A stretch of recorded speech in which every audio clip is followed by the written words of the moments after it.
So Yoetz means he was an advisor, and he exploited by taking knowledge that he received from his employer, right? So he's the employee, and he usurped the knowledge that he got from his employer for his own personal purposes. What was the case? So again, I'm gonna suggest it in English, as you read it in the Hebrew. I'm just translating from his presentation. So there's a rich employer, and he pays a monthly salary to an advisor who gives him financial advice, tell him how he recommends investing his money. And in addition to his work as an advisor, he also has another job, and that is his work. His contract also includes. Is there another page? Yeah, okay. Also includes within it the bitzua. What's bitzua? Bitzua means to implement. In other words, he not only gives advice, but he also implements that advice. He does the buying and the selling. So, for example, he'll buy possessions, let's say properties. He might invest the employer's money in stocks. And anything he does depends upon what his employer tells him to do. He has to get the license. He has to get the okay, the go-ahead, the green light from his employer.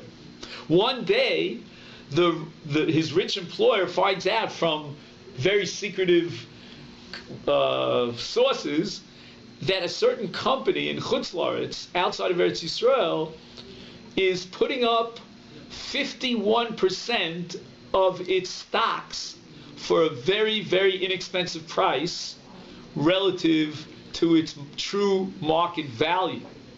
In other words, I guess the company is basically going out of business. They're willing to sell the majority share in this company, and therefore he instructs his yoetz, his worker, to purchase for him 51% of the company. However, this in the second paragraph, the worker decided that instead of buying it on behalf of his employer, he will get himself all the money that he needs, even if he has to borrow the money, in order to buy the stock for himself without notifying his employer. I always make that mistake.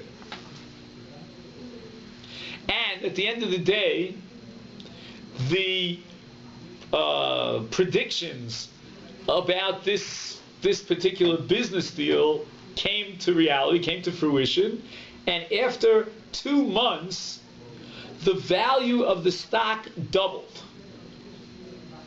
When the employer finds out about it, he immediately demands from his worker that he transfer to his rishus the stocks at the price that he bought them. No, he's not going to ask the worker to suffer the loss. So let's say he paid 100, so he'll give him the 100, and now he, the employer, owns the stock.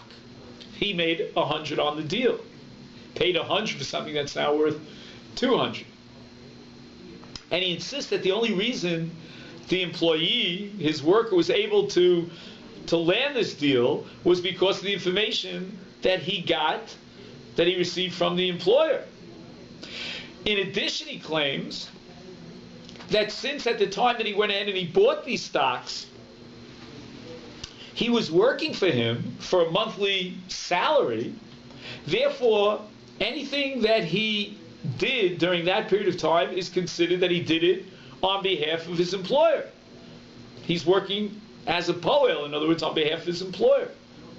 Even though the employee in this case purchased the stocks with his own money and registered on his own name, nevertheless, as long as he's working in the employment of this rich guy, then he bought it on behalf of his employer. Furthermore, the employer wants to terminate his work contract immediately, without paying him severance pay, which is called pitzuyim.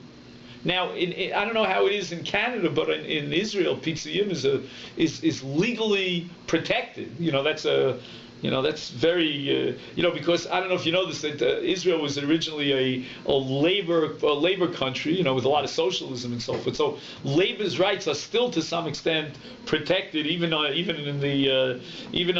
a government that may be a little bit more capitalistic.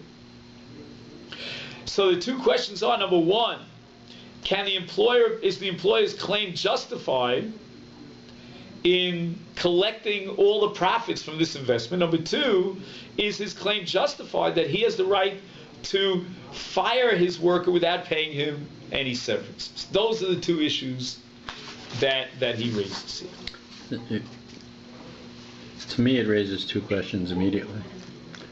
First question is, when did the employer find out about the situation? That is to say, did he wait to see how the stocks moved? The impression I get, again, I can't swear on a stack of Bibles, and we'll see how the Mishnah Torah deals with this, is that he only found out about it 2 months later. If you take a look, again, I don't want to be medayik in his lashon too much because he's just presenting the question. So then he says, "Kishenoda hadavar lebal habayit." It sounds like immediately when he found out about it, hu tava me'oved she'avir l'shuto tamnayot. So that implies that for 2 months he believed he owned the stock. Correct. Right. He was not notified. He was surprised. Correct. He was absolutely. That's why he goes out of his way to tell him that he denied him that information. Mibli sheyodia lebal habayit al masav. This guy's a real smart aleck. I'll be honest with you, I don't like him too much. Maybe the employee. I'm not here to. Maybe you like him. I don't. I don't want to prejudice you, but I don't like. He's deceitful. Yeah. I have one other question. Is the employer his sole employer, or is he a consultant for many people, of which the employer is one? Again, I can't tell you for sure, but my impression was he's only working for this employer. He's paying him a good salary. Now, to analyze this whole parsha, I'm gonna follow the text of the Mishnah Torah. Maybe, I don't know if any of you have the possibility of getting a hold of the sefer. It's an excellent sefer. I mean, again, I just started learning it, but I tried as much as I could to get some of at least the major sources that he refers to on the page. So let's go through it one by one. First, he begins with a Gemara in Beit Midrash Daf Yud. You'll see that as your first source on your page, which says, Amar Rav, Poel Yochel Lachzer Bo Afilu B'Chatzi Hayom. In other words, I can be working for you, and I can decide I no longer want to work for you. Even in the middle of the day, I can pack up and go home. I'm no longer in your employment. Even though I didn't finish the job. And the Gemara, to prove this, Rav quotes a pasuk. Ki li b'nei Yisrael avodim, avodayhem v'lo avodim l'avodim. It's not like an Eved relationship where you have 6 years in which the Kinyan Avdus is Chal, you have no way out. Here, it's only a Poel. A Poel is a worker, he's not an Eved, he's not a slave, he's not a servant, and therefore he can back out. Therefore, we can never force a person to continue his work for the employer. If he decides he wants to quit, he can do so. But here's the question. What happens is that if, as a result of quitting his job, he causes the Baal Habayis a financial loss. For example, let's say the employer cannot find a replacement, at least not within a reasonable amount of time. Or let's say there's stuff that has to be used up immediately, and he doesn't have a worker, it's going to get spoiled.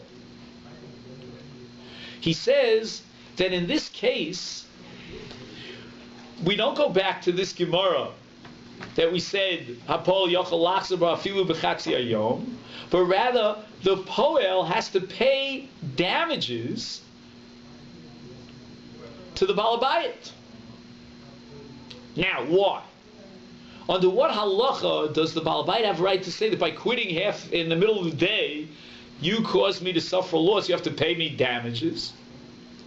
So there are various opinions about this. The first opinion is the opinion of Tosfos and the Rush. That's the fourth source on your page. He says, "Im machmatit patruto gorem nezek kaspi lebal bayit, b'midav lo yimtza poel acher b'ofen miyadi lemale et mekom ha'oved ha'mitpater, chayav ha'poel l'shalem et ha'nezek kaspi shegoram midina de garmi." What's garmi? Location, No, garmi is milashon grama, but it's a high intensity grama. And it's grama usually means, let's say, I pull away the dam and then the water comes and destroys your crop. That's grama. That's an indirect dam. But garmi is like, let's say, for example, you're holding on to a document, and with that document you can collect a certain amount of funds, and I burn the document. So again, the document itself is worth a couple of bucks. But I have to pay you the $1,000 that's written in the shtar. That's called garmi. That's a more direct kind of causative damage.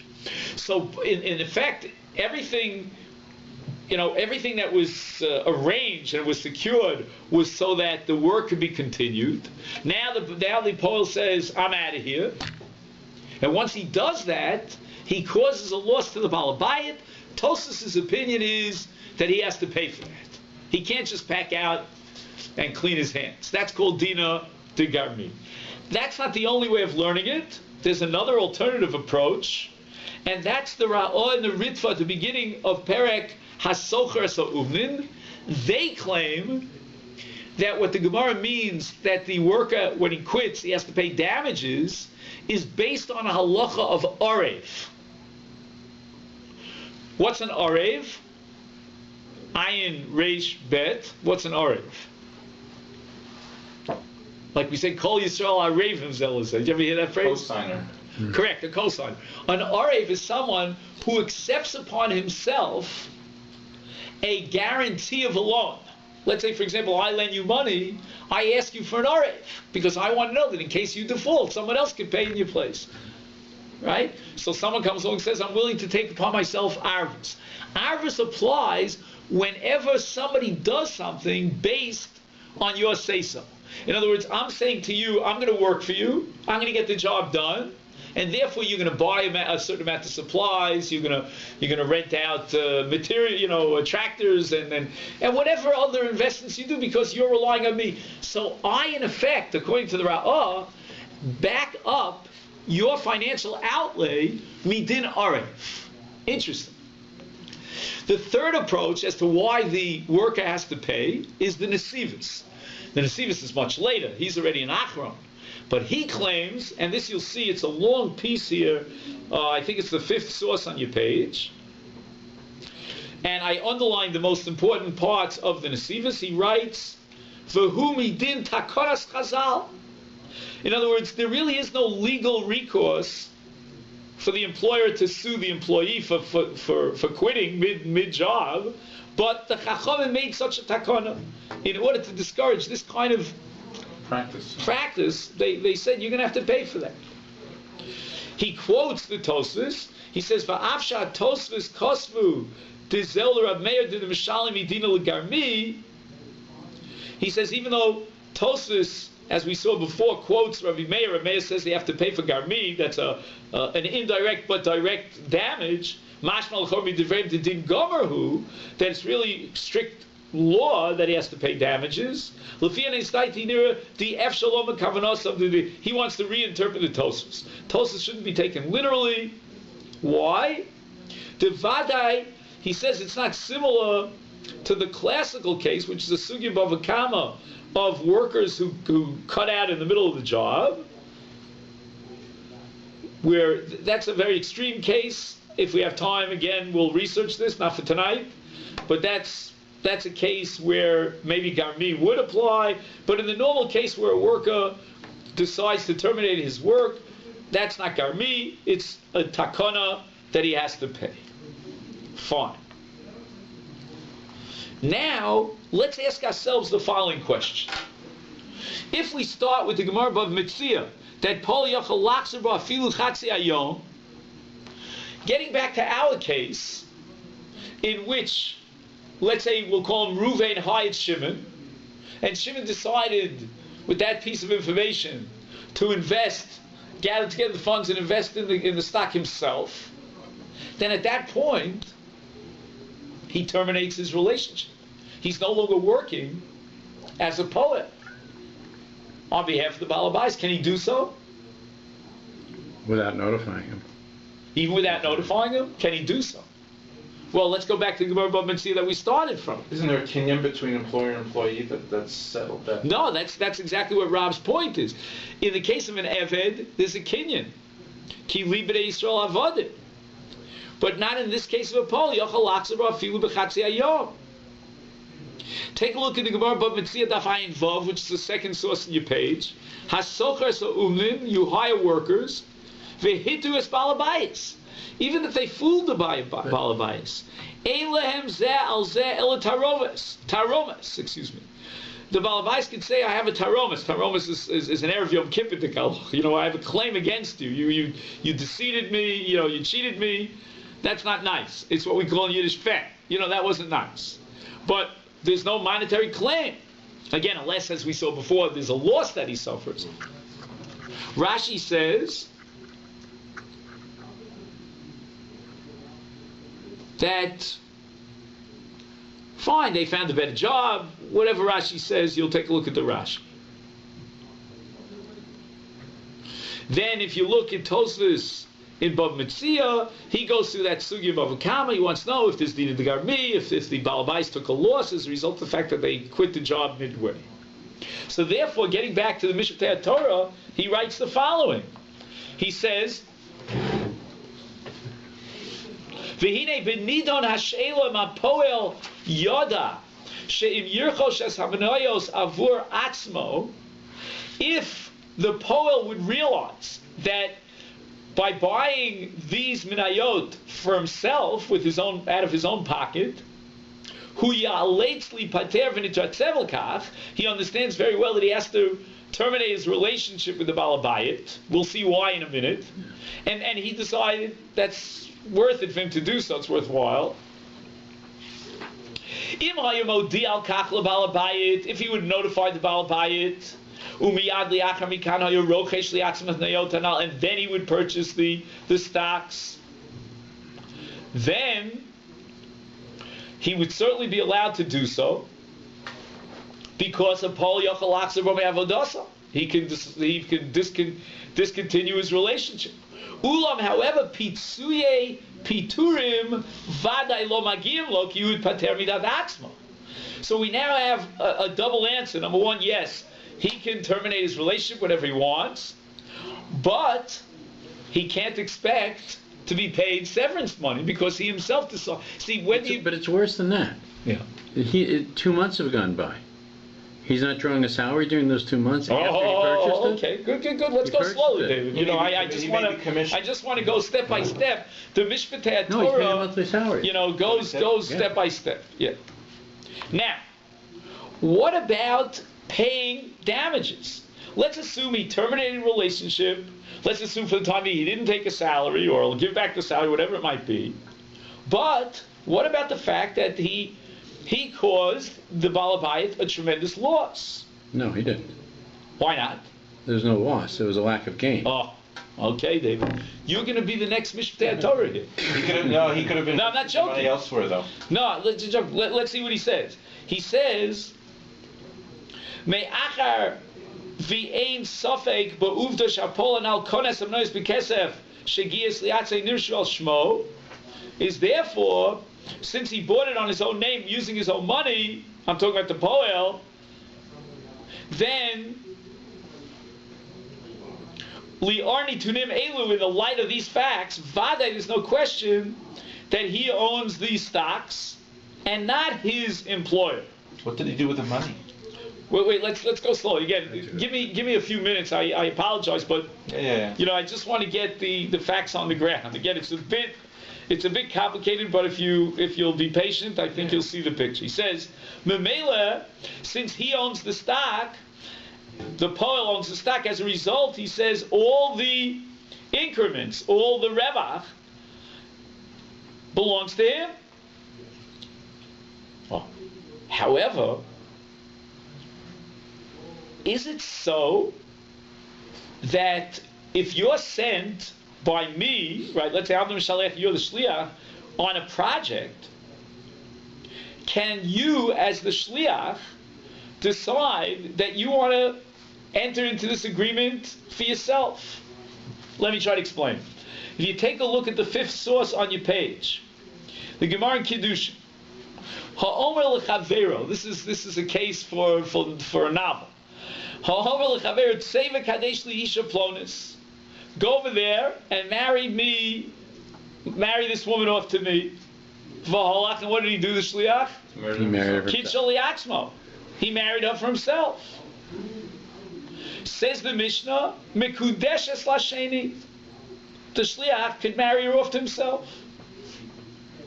The Gemara says, Homer l'chavero tzeva kadesh tana masha asa asui. The marriage is valid for himself, the shliach. Ela shenod bo minig ramos. But you can call him a deceitful person. So if you take a look in the Shulchan Aruch, which is right below that, it says, Hanosei mos l'shlucho liknos lo schora yedua. If he, the Mishalech, gives money to the Shliach to purchase a definite, designated merchandise, v'lo lokcha, and the Shliach did not fulfill his obligation, his responsibility, ein lo alav ela taromas, he can't force him to pay damages for not buying the schor as he was meant to do. But v'im yadua shalokach, if he went ahead and he purchased the merchandise, motzi mimenu bal karcha, then we can take the merchandise out of the hands of the shliach and fork it over to the mishalech. And then in Sif Beis he says, "Hanosei mos l'chaver liknos lo karka." If I give you money to purchase a piece of land or metaltal or even movables, v'niach mos chaveres etzlo. But in this case, as opposed to the first case, he took the money of the mishalech, and he put it on the side. V'holach v'kano liatzmo bima osaf. He used his own his own cash to buy it. Masha asa asa. Then he bought it for himself. Ela harei b'chlal haramoy. But he's a deceitful person. Therefore, again, coming back to our case, Lefichach, Benidon Hashela Dinan, in our case, Im Hichlit Hapoel Lihit Pater Biglal Sherotza Liknos Samanayas Anal Avoratzon. If the worker decides, I am terminating my relationship, I'm no longer working on his behalf, and now I want to buy this stock for myself, Nimtza, it turns out, Shebeshat Kniyat HaManiyot, Kvar lo hay nechshav kipol shel baal bayit. And therefore, if he's no longer poel on behalf of the baal bayit, he bought it for himself. In the worst case, he can have taromos. Yeah, but what about the loss that the baal bayit suffers? He says, it's not a case where the worker has caused a loss to the balabayit. Mishum shegidrei davar ha'avud ha'amurim beperek ha'umim kayomim rakim balabayit hifsid schora shaita kvar birshuto. If he lost merchandise that was already in his possession, Mahmat Chazarat HaPoel. B'mikrek hazeh, he says, in such a case, Nitan l'chayvo midin garmi, or midin orev, or midin takonis chazal b'dover ha'avud.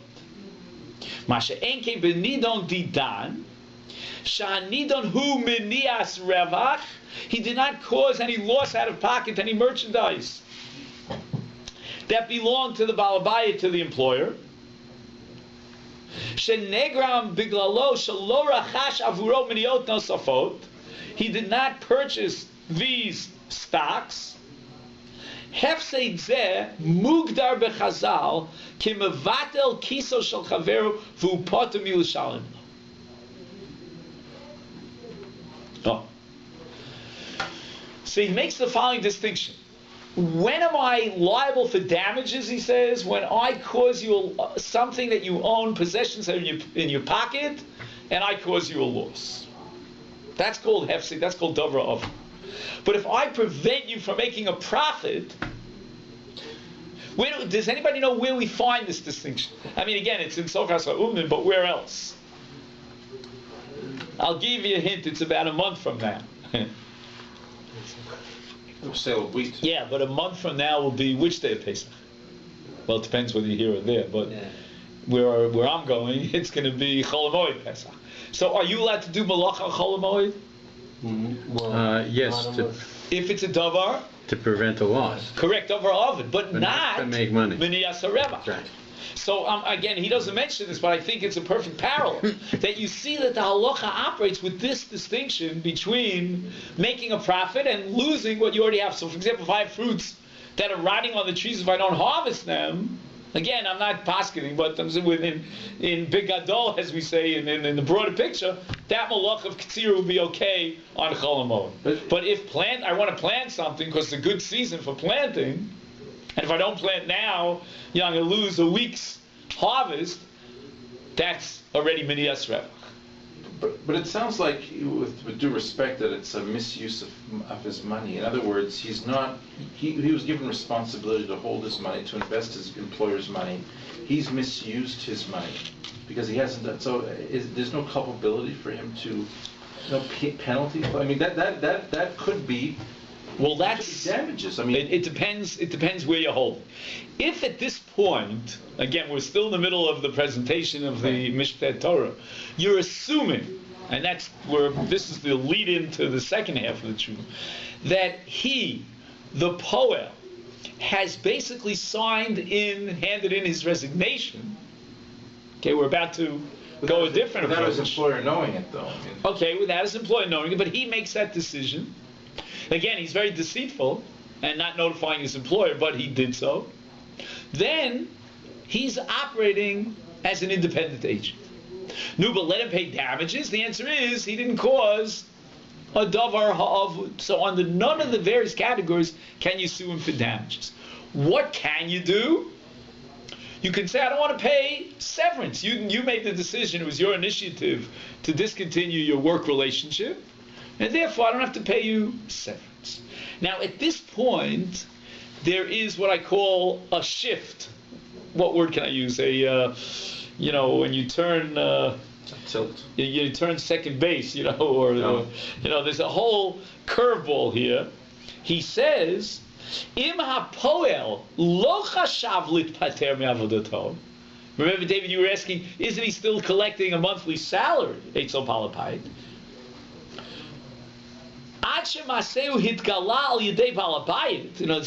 At what point in time is the relationship, the employer-employee relationship coming to a halt? That's only when the Baal Bait finds out about this and he hits the ceiling. Nechshav hadover kishliach ha'oved tmurat schar. As long as he's getting paid, then he's a shliach who's operating on behalf of the mishalech, on behalf of the employer. Again, hold on for 2 minutes. I'm still in the middle of a sentence. But I just want to add one comment to my own. You remember the Shulchan Aruch back in Choshen Mishpat, he had 2 different cases. And in the second case, if you recall, let me just make sure I got the order here. No, I'm sorry, in the first case, he says, Motzi mimenu bal karcha. You remember that? It's the next to last source on page 1. He says, Afal pi shamanayot shekanam mikaspo, even though he purchased the stocks with his own funds, right? He signed his own check. Nevertheless, and this is based on the Netivot, you see the Nesivos HaMishpat on the bottom of page 1. So he's going to summarize the Nesivos HaMishpat for us, which is okay because this Nesivos HaMishpat goes on for another couple of pages. Shalamrod Zot, despite the fact that the Shliach used his own money, Hashaliach tzarich l'shalem lebal habayit. Right, he has to pay the Baal Habayit. The miniat revach hakaspi shegaram lo biglal takanat chazal shel dovra avud. Ha'amur etzel poel b'schar shenimna milevatzeh hashlichus. Kishem she'oris tzarich l'sham lebal hasodes harevach hatzofim hatvua im lo zara. Wow, this is fascinating. If I hire a worker and he doesn't come through, he's completely laid back and he doesn't do what he was hired to do, what he's paid to do, then, says the Nesivos, he'll have to pay not only damages of a Dovra Avud, but he also has to pay for Minias Revach.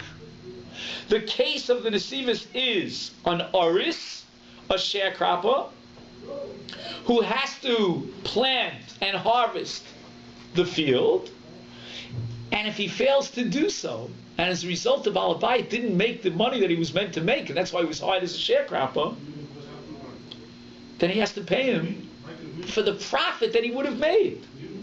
That's what the Nesivos claims. And that comes under the general halacha of the Takonas Chazal of someone who is nimna milakayim shlichuso. So if you go back to the Shulchan Aruch here, it says he's not paying for the loss of seeds. He's paying for the loss of the crop that would have been. Correct. He's paying for the loss of the crop that would have been. Why? Because he's a shliach, and that's the halacha of a shliach. Because the guy could have sold it to somebody else, given the land to somebody else who would have done the work. Correct. So it's interesting. In the first case that we spoke about, where the Poel terminates his relationship, he decides I'm no longer working for this employer, then he only pays for damages. That comes under the halacha garmi, that's Dovra Avud. I can't be asked, we can't force him to pay for the lack or the loss of profit. But if, on the other hand, he does not terminate his relationship as an employer, he becomes a shliach. He's a poel and he still remains a poel. Then he has to pay even for the loss of profits.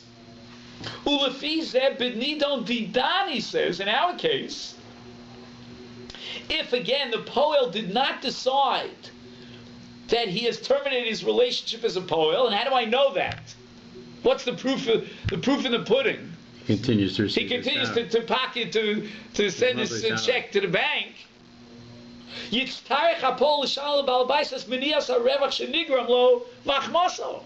He's got to pay even for minias harevach, for the loss of profit. Klomar, what does that translate itself into? Ha'hefresh shebein mechir hamnayot hachshavi, the difference between what the stocks are worth now and what they were worth b'shasha konam when he first bought it. You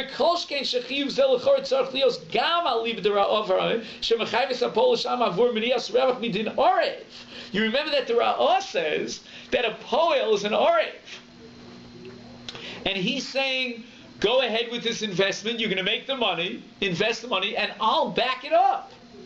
That's an orev. Wow. This is a turnaround. And to be honest with you, I got very excited about this. I have to tell you, I didn't like this guy from the start. Well-deserved punishment. Well-deserved. No, but his behavior is consistent. Right. So he's it should go. Deceitful. No, yeah. What he did was deceitful, right. and he's greedy. Okay. Right, because he continues to take the salary at the same time. Okay, right. You ready for part 3? Okay. Omnam, says the Mishpatei Torah. That's I told you have to see the whole picture. Lanius daiti b'nidan didan lekuli alma lo nitan lechayev et hapoel l'shalem avur miniat harevach. Shucks. His final conclusion is that you cannot demand payment from the poel, from this deceitful guy. Why not? Rak b'shlichut l'knias dover shebatuach b'shas hashlichus shim lo yikneu yigrom machmad zeh menias revach l'mshaleach. Only in the case where you were sent on behalf of the employer on a mission to purchase something that certainly, we have every reason to believe, will bring in cash benefits, some profits. If he doesn't buy it, then there's a definite menias revach. He's definitely preventing him from realizing his profits. Then, shayach lomar l'shliach, shu shibedes atzmo ka'arev o kipol b'schar. Then because of the fact that he's an arev, and the balabais relied on him, he backs it up, or simply the fact that he's collecting a salary, that commits him, that obligates him to pay for the revach that could have been. Because simply we could say that as a result of the fact that he did not fulfill his shlichus, he is causing a definite loss to his mishalech, to the one who sent him. And he quotes above Metzia, a case on Daf Ayin Gimel, in which that happened. What happened over there in Bab Mitzvah? Again, I'm just going to give you the outline of it because I did not get a chance to go through the entire sugya inside. It's a complex sugya. There are certain grapes that grow during certain seasons, and during those seasons, the price of wine is a little bit reduced because there's a vast supply of grapes in the market. However, in certain winter months, there are no grapes on the vines, and therefore the wine in that particular locale is sold at a higher price. Now, the shliach said to the mishalech that he's going to buy the wine during the summer months when wine is inexpensive, so that the balabayis, the mishalech, the one who sent him, could sell it during the winter months. In such a case, if the shliach failed to do so, he has to pay out of pocket for those profits. Why? Because it was definite. Again, nothing's definite, but it's, what shall I say, statistically, what are the statistical probabilities that it's going to snow in the winter here? It's pretty high, I suppose there was one winter that was a fluke, and no, maybe there wasn't even, so I don't know. Or he gives a case. What? It always snows. Yeah, somebody tells me they're still predicting snow. Tomorrow. No. I'm not macabre. It's Lashon Hara. I can't believe it. 2 inches tomorrow. You can't. It's March. What is it already? The 18th or something? It's not going out like a lamb. You know what? But it sounds like this case is permitting ignorance to be the rule, because it almost sounds like that he's giving so much benefit to the poel that it'll encourage other people to do the same thing. Well, let's see how it develops. Maybe your point is well taken. I still want to understand what he's saying. It's sickening to hear okay. This. Here's the next case. He has a case of sabalim. Sabalim are the schleppers, the movers. Shesachvu avur balabait chavit yain shenimekerkeit be'arba'im zuz nishluchu k'dei lavil l'shuk sheshavi nimekerkeit be'chamishim zuz. In other words, here in locale X, it's sold at 40. We know that in the market, in place Y, it's sold for 50, and they were meant to transport it. They failed to do so. The Nesiva says in such a case, they have to pay the 10 differential because they didn't live up to their shlichus. And the Nesiva compares it to a case of someone who actually schleps these large vats and breaks them because of his negligence on the way. And in such a case, he pays the value of the spilled wine or whatever is inside the vats as it would be sold in the market on the higher price. Oh, okay. I'm summarizing a small, Masha enke benidon didan shel kniat hamaniyot harevach eino vadai. Now listen to this. I never really got involved in stocks, but you'll tell me if this is true, because he's making a gigantic assumption here about stocks. He says, yesh b'mahuto. He says essential to purchasing stock. Markiv shel himur umazal. Does anybody know what the word himur means? No, himur. Himur is gambling. Himurim. Speculation. Mazal. Luck. Right? Mabruk. Good fortune. You have to have good fortune. He says, listen to his language. Ma'asim b'chol yom. This happens every day. There were stocks that you could be absolutely sure about, in inverted commas, that they'll go up in value. And they went down.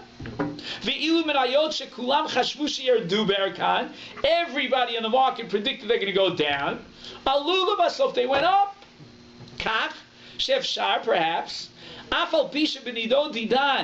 Perhaps he says, maybe there were greater statistical probabilities. It's not anything like certain. It's not like, I know what they're selling wine in the shuk is, or I know that, during the winter season, wine is scarce, it goes up in value. Those are laws that are built into the market system. Ubefrat, he says, Mikrim Rabim Adomim Lekach, he says, in many cases that is similar to this case, Hitbarel Mafreya, we find out retroactively, Shameidah HaSodi, the secret information. HaKtovot Shenichtavu Bitonim Kalkaliyim, Litovat Chevra Plonit, that all the articles, in the various journals of financials, what do they call those journals, that encourage you to like Forbes, what I'm talking about? Yeah, all these things that people read and then they decide they're going to become millionaires. Investor reports, they're going to become millionaires. Hudlafu, these are all secrets that were deliberately left to be leaked, you know what I'm saying? They will deliberately let out to the public by people who have an interest in them. I'll never forget, I once had this thing, I got an email from Spain, I don't know how they got my email address, that there's this stock it's selling for $1 and it's going to go up, and they this, that, the other thing, we got a secret information, so we bought 100 shares, saying, I never know what happened to that money, I never saw it. He says, Hudlufu v'nasu b'chavona tchila al yidei anoshim sheyesh lem inyan b'zeh v'amidah shenimsal l'tzibur lo shikef tam etziut. He says that which the tzibur knows. Therefore, he says, "Benidon didan kevan sheb'shat hashlichut lo haya barur she'i kniyat hamniyot yigrom lemniyat revach v'adai lamshalech." It certainly wasn't clear that by not purchasing these stocks, it would cause a loss of profit. It would prevent the profit from being realized in any certain sort of way to the mishalech, to the balbayit. Lakach lo sheyach lomar sheshaliach hitchayev midin orev or midin dovra avud. Why would a person take upon himself a commitment to back up the loss, or I should say the non-materialization of realization of that profit? Kishalo yabarur. He says, no, this whole halach of dovra avud is based on the fact that the worker, what do you say, the worker would commit himself. Why would the worker commit himself? He says, Adarab on the katre kayam sikum savir, there is some sort of logical or reasonable premise or possibility, shedafka ikni otamneyo, maybe by not buying these stocks, lamrot hameidah sodi, despite the secret information that they got, yigrom l'balabait shelo yafsidit kaspo. And therefore, here's his final one. Lefichach nirol ani esdaiti ledina. This is how he paskins. Shalam roche b'nidan dinan et barel basof shameidah sofi haya amin v'amniot aluba harbe v'nimna me'ashaliach revach kaspi gadol lamrot shapoel adayin avad bo tasha tmurat schar chodshi lamavid. So we have all the facts on the table. The profits were realized. The shliach did not back out and terminate his relationship. He was continuing to receive his salary.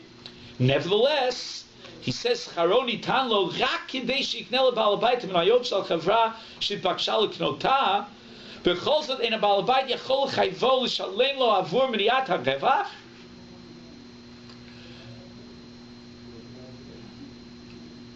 Ubenidon didan. I'm just summarizing. Yeah, shaliach patur min l'shalem et miniat harevach kidin mevatel kiso shel chaver.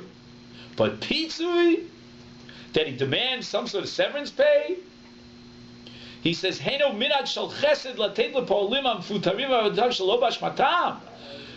We pay severance for someone whose work terminates not because of any guilt on their part, any, what word am I using? Ashma, any fault or criminal action on their part. Or because they have to, let's say they have to leave their work because of some illness in the family, or one of the Bnei Mishpacha needs that they take care of them.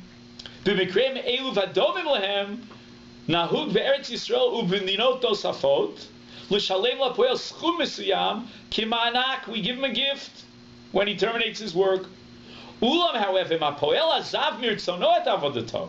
Oh, sheputar mimena biglal shepasha b'chavana b'mlachto. If he himself, the poel, decides to terminate his relationship, or alternatively, he's been fired because of some sort of fault of on his part. For example, he caused some sort of loss to the Baal Bayit. Oh, shenitzal et avodato. He usurped his special place in the company. V'meida shekibel, and the information that he received.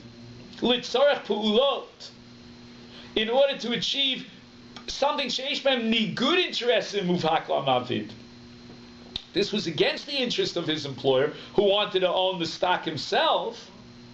V'kolshkin, and how much more so kishemachmat ma'asav nigram l'ba'al bayit nezek, yashir or akif, whether it was direct or indirect. B'mekrim elu piturei ha'oved nechshavim ki'ilu piteret atzmo me'avodato. It's for our purposes equal to a person who terminates his own work. Yeah. He's the one who caused it. Iu di afsed anafshe hitnaheg bofen sheinu roy li kari poel elahu ramai lefichach li adam misug kazeh lo hunhag lasot imo chesed. We do not have to bestow any kindness upon him, give him a gift because he's leaving his job.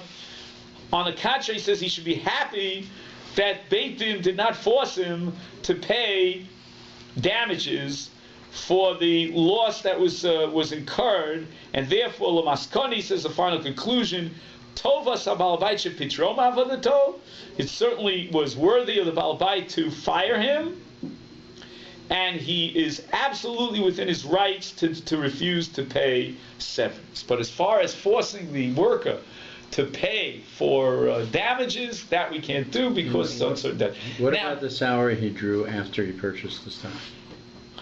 For some reason, he doesn't raise that question. My feeling is that the moment that the Baal He didn't Bayit get fired. In fact, he quit. That's why he shouldn't get severance pay. Yeah, I have no doubt in my mind. Again, I can't, I have to write a letter to the author. We discussed that before.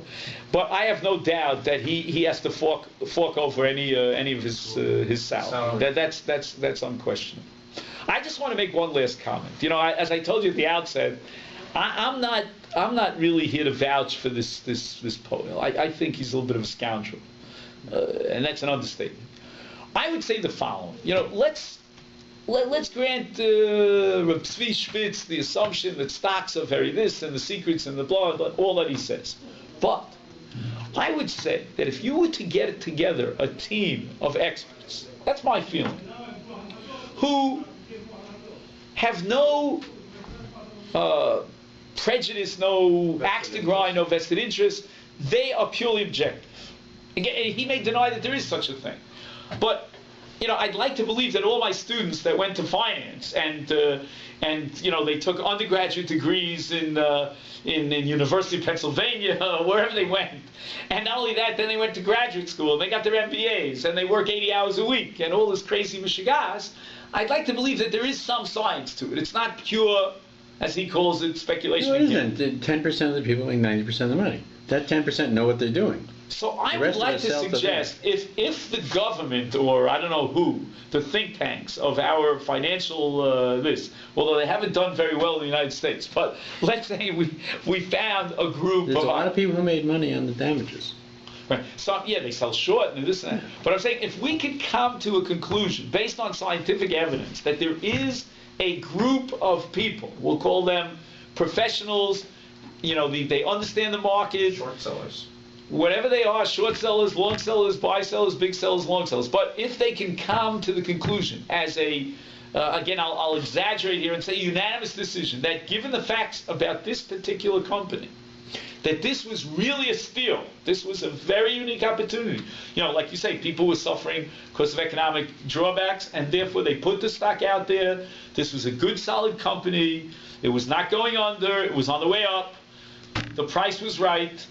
Then I would think that this whole argument of Mishpat Torah would not apply in that case. Do you follow what I'm saying? He is universalizing based on generalities.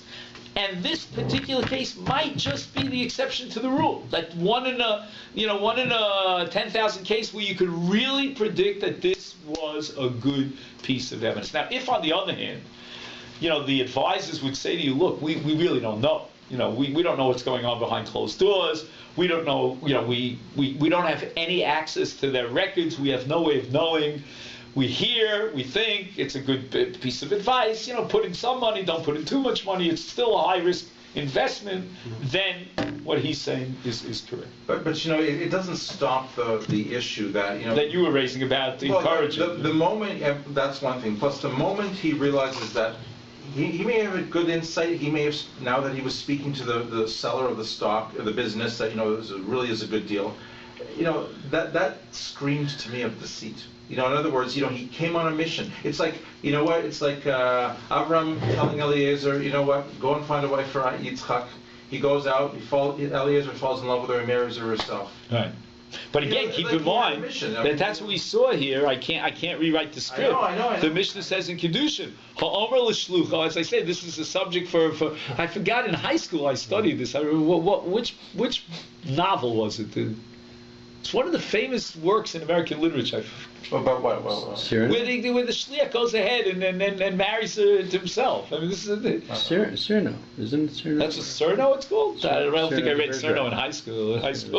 Anyway, Homer l'chaver tzeva kadish liisha plonus laholach v'kitchel la'atzmo mekudeshes l'Hashem. Again, with all the terrible accolades he's getting over here, he's a deceitful guy. He's a Ramos and this and that. So definitely ethically is immoral. But we've discussed on many occasions that there's we draw the line between what's ethical and what's legal. And in this case, what's legal is that the marriage is valid. There's a question in here which is still, to me, is very troubling. There was it seems to me there's a 2-month period between the purchase and the revelation. Right. During that 2-month period, if the shliach was actively concealing the information, right, there really is an issue of fraud at that point, right? In the sense that he's led his employer to believe the way the stock is moving is affecting your life, right? You bought this at 100, it's now at 150. The employer goes to bed thinking, I just made 50%, right? And he knows what he's doing, right? That's one scenario. There's another scenario where the employer is not paying that close attention to the process, right? And when he realizes it 200% profit. How would he react if there was a 50% loss at that moment? Instead, right? Yeah. So, right? All of a sudden he's an employer again, employee again. Yeah, you just saved me, $50 Plus I've been by doing it yourself, right? So the second paragraph that you're asking is the final conclusion of the Mishpat Torah. Yeah, he's saying that's the nature of the gamble. You can't. This is a gamble, and you can't play it from both ends. Yeah. What would you have said had it gone down? Yeah. But the first argument that you made, that it's fraud, and I definitely applaud you for saying that. That doesn't have a halachic sense of legality of financial responsibility. Fraud is a very heavy word, and maybe we can punish a person for that. But if he bought it with his own money, it's still legally his. Now, the question is, does he have to pay damages for the loss of profits? And that's what he says depends upon whether the profit was certain and so on. The dispute I have with the decision is, if he is still in the employ, right? We say he's not an employee, that's why he can't draw the salary, and that's why he can't get the... well, that was the first half of the truth, that he terminates his relationship. Right. But the second half of the tshuva was that if he continues, then he might have to pay even for loss of profit. But then he turns around and he says that only applies in those cases that the Gemara specifies. Like, for example, why didn't you bring the schar over here? I know, everyone knows that it sells for 10 higher. Or why didn't you plant now, and then I can definitely reap the harvest. But this kind of gambling situation, again, if you buy into his whole thesis about stocks, that's a whole other story. All right, before I let you go, because it's really getting late, I just want to introduce the question for next week, if you're interested. Cliffhanger. And I think I mentioned this to you, that there's an issue about someone who purchases an automobile, but he only pays part of the price. Do you remember this? Yeah. And he leaves the rest, the balance for it. In the meantime, it hasn't been registered on the name of the buyer, and the buyer, in fact, says that it's not mine. He takes it home, waiting a few days. Let's say on Sunday they're going to go and register it. He's going to pay the balance. And he claims that kesef is not kona metaltal. You know, an automobile is a movable price. You can buy karka with kesef, but you can't buy metaltal with kesef. And therefore, he says it's not yet mine. And what happens? It gets stolen in between the Friday when they clinched the deal and the Sunday when they were meant to pay the balance and bring it to the register to the Misrad Rishui, what we call the motor vehicles, to register in his name. So on the one hand, the buyer is saying I never bought it, and on the other hand, the seller is saying you already purchased it, the deal was clinched, you already drove it home, you put it in your garage, and for all intents and purposes, it was yours. Okay then? So that's one case that we want to discuss. I have another case, I don't know if this interests you. It's not an interesting, cute case. This will take us only a few minutes.